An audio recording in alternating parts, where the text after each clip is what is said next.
અરવલ્લીમાં મેઘરજના રૂલેશ્વર મહાદેવ મંદિરમાં ચોરીની ઘટના બની। તસ્કરોએ મંદિરની દાનપેટીની ચોરી કરી।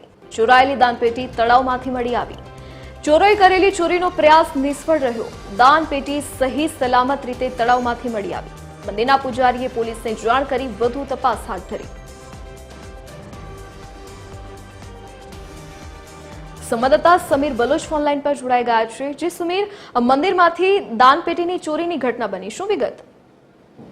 બિલકુલ, જો વાત કરવામાં આવે તો અરવલ્લી જિલ્લામાં હવે મંદિરો પણ ક્યાંક સુરક્ષિત નથી તેવા દ્રશ્યો સામે આવી રહ્યા છે। કારણ કે થોડા દિવસ અગાઉ મોડાસાના સાકરિયા હનુમાનજી મંદિરમાં પણ ગદાની ચોરી થઈ હતી અને આજે મેઘરજના રોલેશ્વર મહાદેવનું જે મંદિર છે ત્યાં પણ ચોરીનો એક નિષ્ફળ પ્રયાસ કરવામાં આવ્યો છે।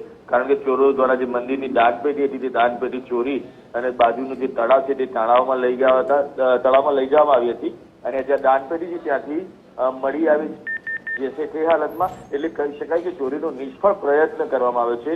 પરંતુ કહી શકાય કે અરવલ્લી જિલ્લામાં છેલ્લા 10 દિવસમાં બીજા મંદિરમાં ચોરી થઈ છે। એટલે ક્યાંક ને ક્યાંક અરવલ્લી જિલ્લામાં કાયદોની વ્યવસ્થાની જે સ્થિતિ છે તે પડી બાજુ હોય તેવા દ્રશ્યો સામે આવે છે। હાલ મંદિરના જે પૂજારી છે તેમણે પોલીસને જાણ કરી વધુ તપાસ હાથ ધરી છે। જી સમીર, વિગત બદલ આપનો આભાર।